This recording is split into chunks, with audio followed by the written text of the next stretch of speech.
Right now, I just started. Welcome everyone to the Yoga Philosophy Group coming to you from the Yoga Center of Chico. I'm Lauren Carling, with me is Tom Hess. In this series, we're currently studying the Bhagavad Gita and how it relates to your life. We're using the translation, let me switch hands, by Eknath Esparwan. So here's what the book generally looks like. But you can use any translation that you like. Today we're studying chapter 12, the way of love, another one of these interesting chapters. Just know that each session is recorded and is put up on the Yoga Center of Chico's YouTube channel. So I encourage you to go there and check it out. Every one of these Gita sessions is on the YouTube channel. And then each live session is broadcast on Zoom and meets live here at YCC in Chico. But with the Zoom broadcast, anybody can join from anywhere. Those are on the fourth Thursday of every month, and they start at 5:30 p.m. Pacific time. If you want more information about this, see the Yoga Center of Chico website, and you can get our contact information there and ask to be added to the mailing list. I'll be back after Tom's presentation on chapter 12 with a suggestion for how to make this chapter of the Gita come alive in your life, or at least that's the idea. Now I'm honored to introduce our presenter for chapter 12 and a owner of the Yoga Center Chico, Tom Hess. Thank you, Lauren. Well, this is chapter 12, and it's called The Way of Love, Bhakti Yoga. And the chapter starts out with Arjuna asking Krishna, who is the most well-established in yoga? But if we reflect a little bit about some of the previous chapters, we recognize this question has been asked before. Arjuna has asked Krishna, what is the best way to do yoga? Who is the best in yoga? And there's been a couple of different answers along the way. And so the way I look at it is this is just another one of the layers of practice that we can embark on, what he's about to say. The way of love, Bhakti Yoga. So the man of devotion is better than the man of meditation. Okay, so remember, the man of meditation is the jnana yogi, the one with the single focus consciousness that seeks the true self within through that avenue, as opposed to Bhakti Yoga, which is the devotion, which is the love of Krishna, the devotion, the self, the service toward Krishna.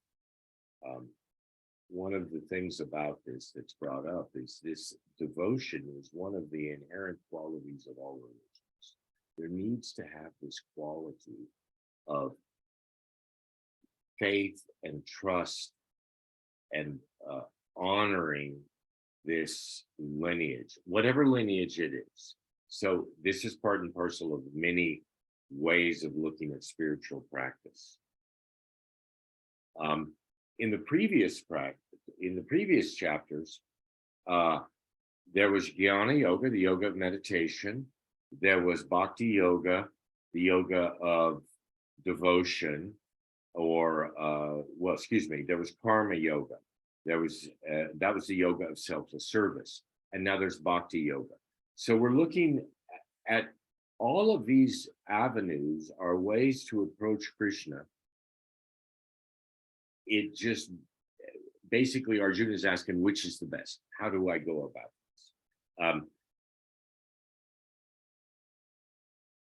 But all of them work. And I think of it this way. We're all of us in the world are individuals. We all have our individual ways of looking at the world. And each of these practices, whether it be devotion, selfless service, or meditation, they all should be suited to one's personality. But in this text, Krishna says devotion is the best at this point. Previously, he said something different, but right now, devotion is the best. Okay, Then he goes on to sequence them actually in a sort of a way. So devotion is number one. Meditation is number two, that jnana yoga. Selfless service is number three. And each of these are layered in such a way as, if you can't do number one, do number two. If you can't do devotion, if you can't surrender to Krishna, at least meditate on Krishna, try to devote the consciousness. And if you can't calm the consciousness, then do selfless service and go out and contribute to the community in in a way that you don't get benefit from. And if you can't even do that, go about your daily life and surrender your actions to Krishna. So what Krishna is doing here is he's giving a number of options for the spiritual path to move towards him. And this is how he's doing it. And then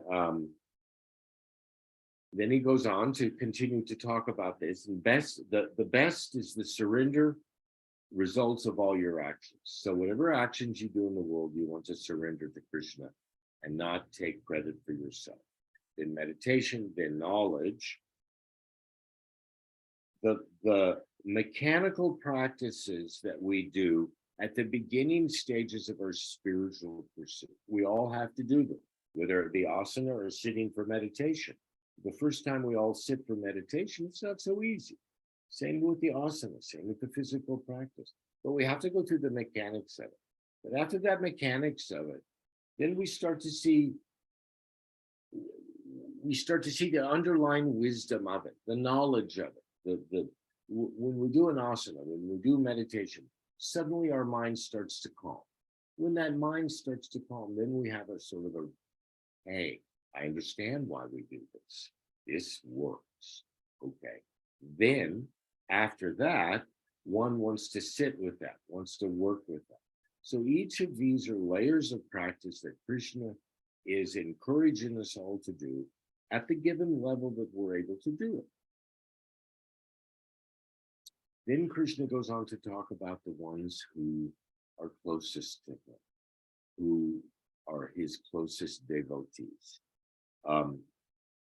They are incapable of ill will, they're compassionate, friendly, living beyond the attachments of the world, patient, contented with those who love Krishna, and Krishna loves them back. They're detached, they're pure, selfless, they're devotees of Krishna's. They let things come and go as they happen. They don't get attached. They're detached from pain and pleasure, no grief, no lust. They're non-reactive. They have a harmony about their lives and their work in the world. And his lovers for these devotees of him. And these things that just described are pretty much the attributes that are described in the spiritual text for those who want to deepen their spiritual quest and go within. So what Krishna is telling us here is there's a number of layers and practices and ways of approaching that you can partake of. This devotion, this utter, complete giving up devotion to him in this chapter is the best. So if that rings true for you and your spiritual practice, that's great. That's chapter 12. Thank you. Thanks, Tom. And now let's take a little bit, take a look at this in a little different angle, I'll say. As Tom just pointed out, there's a lot of description in this chapter, but what I'm here to talk about is how do you practice it? So total surrender to Krishna is a tall order, and most of us are not ready to do that. We're probably not developed enough, you might say spiritually, to do that for any sustained period of time. And besides, we're not even sure what it means. Do we do it blindly? Do we do it with knowledge and wisdom? Does it come to us and we just slip into it? Like the last couple limbs of yoga, or what? How do we practice it? So my suggestion is to go back and hit rewind, go back to chapter 1 and skim through the chapters of the Gita, because what you'll see is a development there where Krishna first, of course, sets us on the spiritual path, or we're already on the spiritual path, and opens our eyes and our mind to see that we are. And then take a look at the language that addresses detachment and devotion. I would submit they're two sides to the same coin. So first you practice detachment, selfless service, and so on. But as you go through the chapters, it gets deeper and stronger. And what the other side of the coin is, of course, the more you detach, the less, I would say, distraction that you have in your life. And the more you can focus what you would otherwise be attached to, you can focus that energy, you can focus that spirit, you can focus that aspect of your consciousness onto Krishna. So the question would be, where are you in that path, in that sequence? Find where you are, where you think you're comfortable. Maybe take it a little bit further, and you might ask yourself, what are the roadblocks to full devotion? It's a tough question, but it's an important one to ask yourself rhetorically. So the answer is just between you and yourself. And that might give you a little insight to where your next step is on your particular path. Tom, any closing remarks? No, thank you, Lauren. I think you said it well. It's a tall order, but that's why we're on the path.